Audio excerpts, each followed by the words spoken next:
Hello friend, स्वागत आहे तुमचं राणी या ब्लॉगमध्ये. कसे आहात तुम्ही? आय होप तुम्ही मस्त आणि मजेत असाल. झालं का तुमचं चहा वगैरे? मी आत्ता ग्रीन टी घेतलेली आहे आणि आराम करून उठलेली आहे. आणि आज मी म्हणजे पार्लरला पण गेले होते. ॲब्रोज केलेले आहेत. मला इथे लागलेला आहे दोरा. इथे बघू शकता, इथे दोरा लागला आहे, ॲब्रोजचा दोरा लागला आहे. हे बघा, इथे बघू शकता तुम्ही. आणि ना ही आहे माझं फक्त लिप बाम लावलेला आहे. कारण तुम्हाला माहिती आहे आता थंडीचे दिवस आहेत ना, होठ खूप ड्राय होतात. आणि मला तुम्हाला एक विषय शेअर करायचा आहे की म्हणजे एखाद्या आपल्याला समजा आता एखाद्या ठिकाणी आपण पार्लरमध्ये जातो, बरोबर? तर आपल्याला तिथले जे काम करणारे असतात पार्लरमध्ये, जे जॉब करतात, ते आपल्याला सर्व्हिस चांगली देतात, बरोबर की नाही? सर्व्हिस चांगली देतात आपल्याला म्हणून आपण तिथं जात असतो, किंवा आपल्याला ते त्यांचं काम आवडतं म्हणून आपण तिथं जातो. तर तसंच काही मी तुम्हाला मागच्या वेळेला शेअर केलं होतं, जेव्हा मी दीपावलीच्या टायमिंगला हेअरकट वगैरे केला होता तेव्हा शेअर केलं होतं की मी त्या पार्लरमध्ये 3 ते 4 वर्षापासून कंटिन्यू मी तिथं जात आहे, बरं का? आणि आज असं झालं की दीपावलीनंतर मी गेलेच नाही.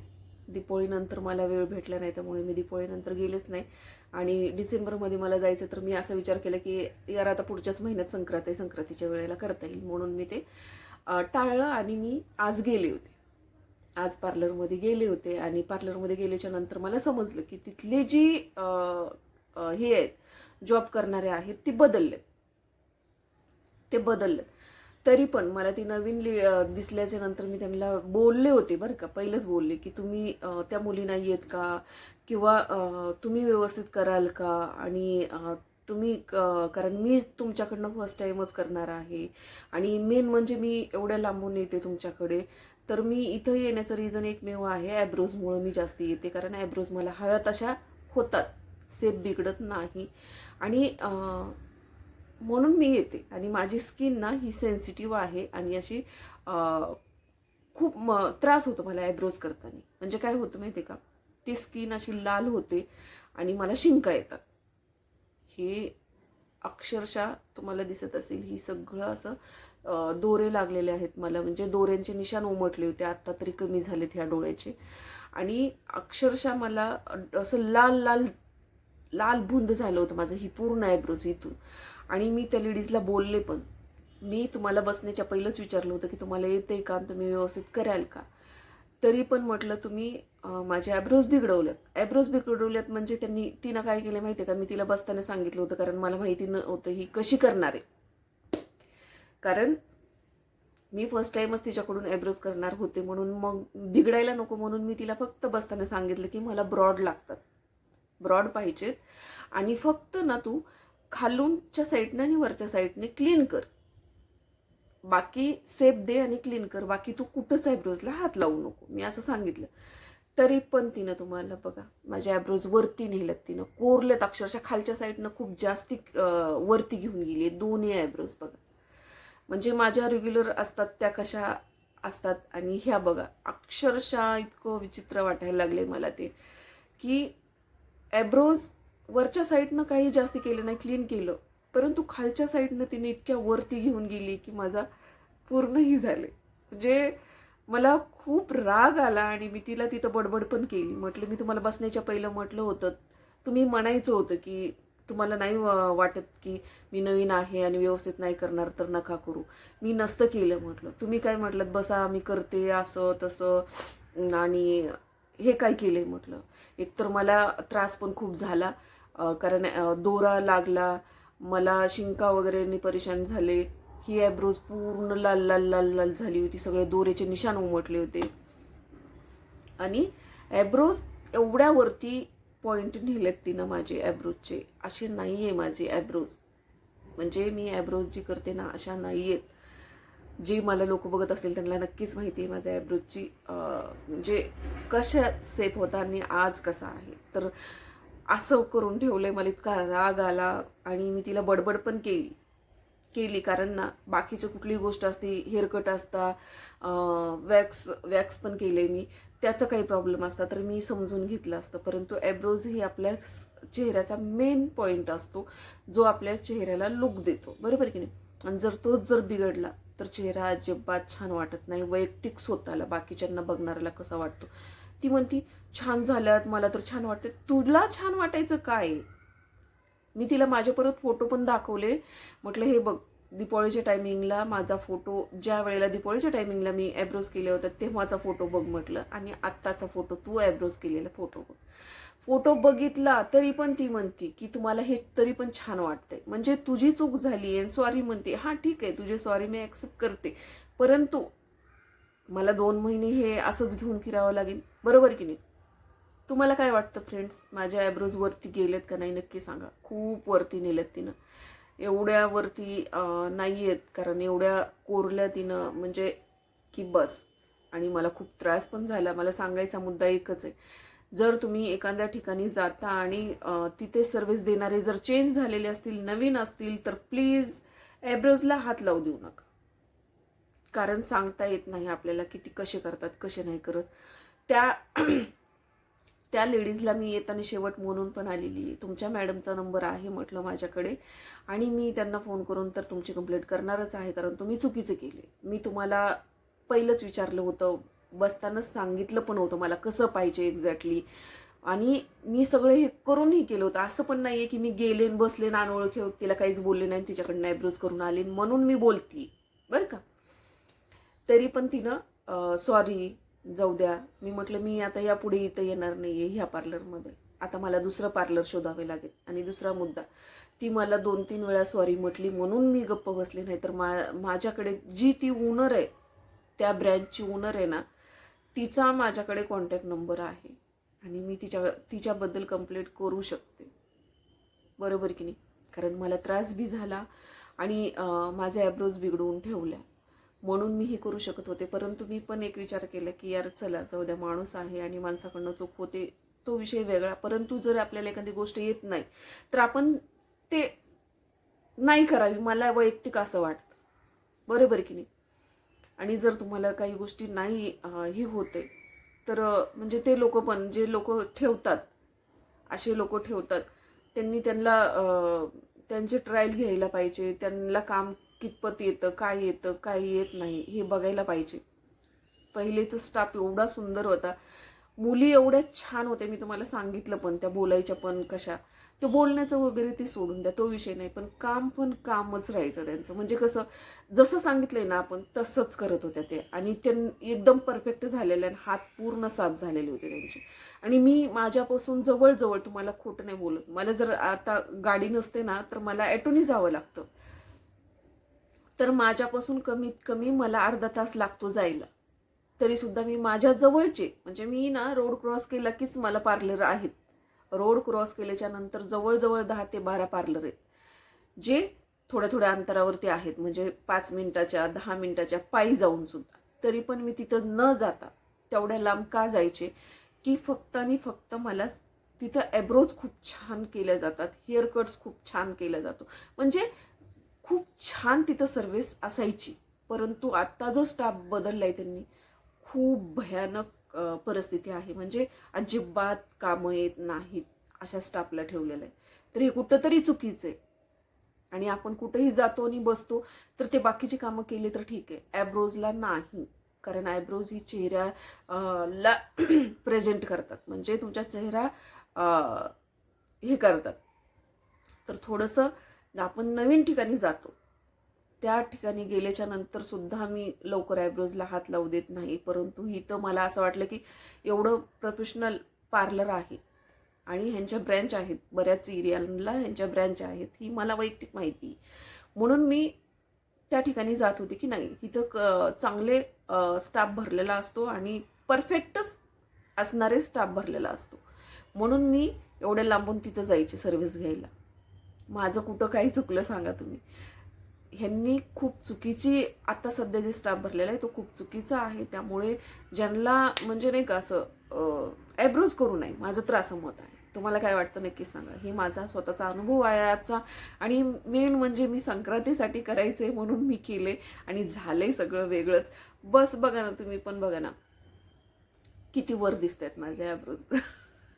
डोळे म्हणजे डोळे कसे वेगळेच वाटायला लागले मला, ते खूप वेगळं वाटायला लागले. आणि मी ना ब्रॉड पण त्याला आता करू शकत नाही किंवा असं काहीच करू शकत नाही जोपर्यंत ते चांगली ग्रोथ होत नाही. आणि चांगली ग्रोथ होण्यासाठी कमीत कमी 2 ते 3 महिने लागतात. आता मला 3 महिने ती 2 महिने ॲब्रोजची ग्रोथ करावी लागेल, तेव्हा जाऊन कुठं माझं ते पहिल्या ह्याच्यावरती येईल. आणि आता मला पार्लरसुद्धा दुसरं शोधावं लागेल जिथे ॲब्रोज व्यवस्थित केल्या जातील, बरोबर की नाही. तर हा इतका बॅड लक अनुभव आहे माझा आजचा. आणि आजचा दिवस पण मला थोडासा जड गेल्यासारखा गेलाय. कारण ना मी एवढ्या लांबून जाते आणि मी निराश झाली, पहिला मुद्दा. दुसरं, माझं कुठलंही बिघडलं असतं ना, मी खरोखर एका शब्दाने बोलले नसते. पण ॲब्रोजसाठीच मी खास तिथं जाण्याचं रिझन होतं. आणि एवढे छान सर्व्हिस देत होते ती आणि एवढे छान परफेक्ट लोक ठेवणारे आज कसल्या लोकांना भरले, कितपत योग्य आहेत. मी कंप्लेंट करू शकत होते त्या ओनरला, परंतु मी नाही केली की नको यार, एखाद्याच्या म्हणजे नाही का, तिने आपल्याला 2-3 वेळा सॉरी बोलली आहे आणि एखाद्याच्या पोटावरती पाय देऊ नये, त्या मताची मी नाही आहे किंवा तेवढी क्रूर बुद्धीची मी नाही आहे. आणि मी पैसेसुद्धा पूर्ण पे केलेत बरं का. असं नाही आहे की त्या लेडीजनं मला काही सोडलं किंवा मी पैसे न देता आले, असं काही नाही आहे. मी पूर्ण पे केले. कारण ना माझ्यासोबत कुणी कितीही चुकीचं वागलं, काही जरी केलं तर मी कधीही कुणाचा 1 रुपया बुडवत नाही. का माहिती आहे का, कारण ना आज आपण 1 रुपया बुडवला एखाद्याचा, तर उद्या आपले 2 रुपये जातात, हे 100% जातात. कारण आत्ताच बघा 2च दिवसापूर्वीचा विषय आहे. मी ना म्हणजे एकतर असं काही घेत नाही, छोट्या म्हणण्यापेक्षा कुठल्याच किराणा दुकानामध्ये मी शक्यतो काही जास्ती गोष्टी घ्यायला जात नाही. परंतु मी मला माझ्या मुलाला ना बाजरीची भाकरी घ्यायची होती. तो मला म्हणे की मम्मी ज्वारीचीच भाकरी बनवते, बाजरीची भाकरी बनवत जा ना, तू म्हणत असते थंडीत खायची असते, मग आता तर थंडी चालू आहे तर मग का नाही बनवत. म्हणून मी ना त्याच्यासाठी म्हणून, कारण मला गरमीचा त्रास होतो, मला बाजरी सूट होत नाही, म्हणून मी बाजरी खात नाही. त्याच्यासाठी म्हणून मी बाजरी घ्यायला गेले किराणा दुकानमध्ये. विजयशील म्हणून मी तुम्हाला मागे पण एकदा बघा ऐकलं असेल तुम्ही, त्यांची ही आहे ती. तर त्यांनी ना ज्याच्याकडे मी ज्वारीची कंप्लेंट केली होती, तुम्हाला आठवते का एका व्हिडिओमध्ये, की त्याने ज्वारीला फसवलं असं. तर त्याच दुकानामध्ये मी गेले आणि बाजरी घेतली. बाजरी घेतल्याच्या नंतर चना डाळ घेतली मी थोडीशी, पावशर चना डाळ घेतली आणि खोबरं घेतलं पावशर. मी आता तुम्हाला त्याचा हिशोब सांगते. तर मी त्याला 200 रुपये दिले, बरोबर. 42 रुपये होतं बाजरी, तर 2 किलोचे किती झाले 42 ना, तो हिशोब तुम्हीच करा. नंतर 25 रुपयाची चना डाळ झाली पावशर, बरं का. आणि 30 रुपयाचं खोबरं झालं. मी एवढंच घेतलं आणि हिशोब झाला 139 रुपये, बरोबर. आणि त्यानं मला दिले किती वापस, त्यानं मला 51 रुपये वापस दिले. 10 रुपये त्यानं मारले त्याच्यामध्ये.